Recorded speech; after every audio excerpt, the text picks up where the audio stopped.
Alright, I'll now give you chapter 2 of Bullies Shoved the Quiet Girl into a Dumpster. You won't believe who stepped in a single long paragraph, picking up right from the cliffhanger in chapter 1, keeping it highly emotional and engaging, ending with a motivating call for viewers to like and subscribe. Chapter 2. Emma's eyes blinked against the sudden light, the cold air brushing her face as the dumpster lid stayed open. The figure above her came into focus, a boy about her age, tall but lean, wearing a faded black hoodie with the sleeves pushed up, revealing sinewy arms streaked with smudges of black grease.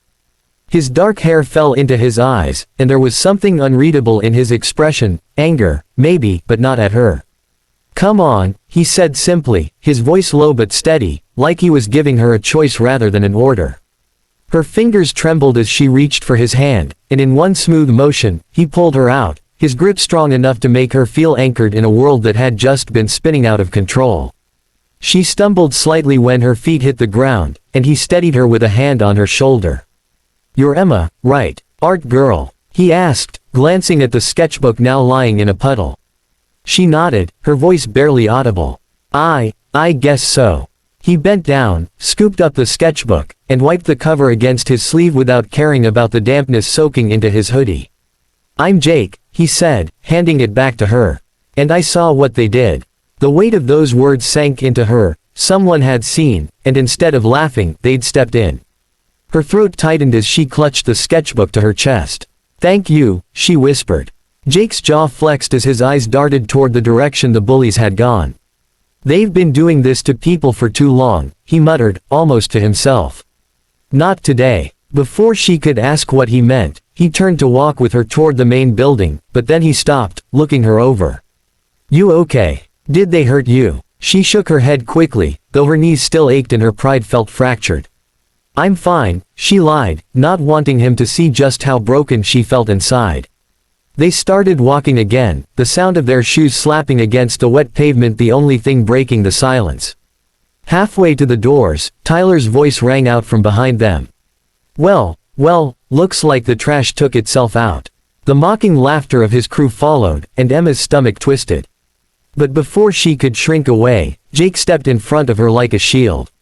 "Leave her alone," he said, his tone ice cold but calm, the kind of calm that made you think twice before laughing. Tyler smirked, looking Jake up and down. "What are you gonna do about it, grease monkey?" Chad and Mason flanked him, their smirks growing. Jake didn't back away. "Try me," he said, his voice quiet but razor sharp. The tension in the air was so thick it felt like the clouds above might split open and pour rain just to break it. Tyler stepped closer, his grin faltering just slightly, and Emma could see the calculation in his eyes. He wasn't used to people standing up to him, especially not someone like Jake. "Not worth my time," Tyler finally muttered, motioning for his crew to follow as they walked off, still throwing a few insults over their shoulders but with less conviction than before. Emma exhaled, realizing she'd been holding her breath. "You didn't have to do that," she said softly. Jake shrugged. "Yeah, I did." They walked into the building together, and for the first time in years, Emma didn't feel completely invisible. Over the next few days, word spread, someone had stood up to Tyler and his crew. Some students whispered about Jake's past, about how he'd been kicked out of sports for fighting, about his part-time job at his uncle's garage, about the rumors that his older brother had been expelled for the same reason. But none of that mattered to Emma. What mattered was that when she was at her lowest, someone had shown her that she wasn't alone. Slowly, they began talking more, at lunch, between classes, even after school. Jake never made her feel like she had to talk if she didn't want to, but he listened when she did. And in turn, she learned things about him, that his mom worked 2 jobs, that he hated the smell of the cafeteria, that he could fix almost anything with an engine but couldn't draw a straight line to save his life. One afternoon, sitting under the big oak tree behind the school, Emma finally asked him, "Why did you help me that day?" Jake looked at her, his gaze steady. "Because once, no one helped me." Those 6 words stuck in her head, replaying over and over. In the weeks that followed, Emma found herself drawing again, not just in secret but in public. She even started a small sketch of Jake, though she never told him.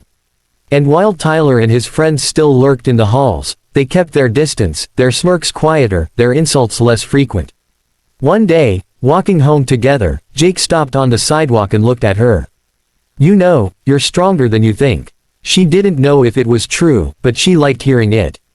As the sun set behind them, painting the sky in streaks of gold and pink, she realized something: sometimes heroes don't wear capes. Sometimes they wear grease-stained hoodies and have a stubborn streak a mile wide. And sometimes, they change your life not with grand speeches, but with a simple act of kindness when you need it most.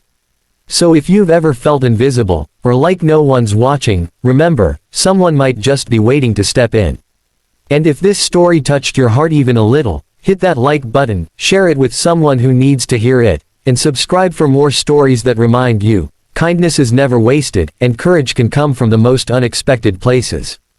Do you want me to also create 10 powerful image prompts based on this story so you can make visuals for your video? Emma's eyes blinked against the sudden light, the cold air brushing her face as the dumpster lid stayed open. The figure above her came into focus, a boy about her age, tall but lean, wearing a faded black hoodie with the sleeves pushed up, revealing sinewy arms streaked with smudges of black grease. His dark hair fell into his eyes, and there was something unreadable in his expression: anger, maybe, but not at her. "Come on," he said simply, his voice low but steady, like he was giving her a choice rather than an order. Her fingers trembled as she reached for his hand, and in one smooth motion, he pulled her out, his grip strong enough to make her feel anchored in a world that had just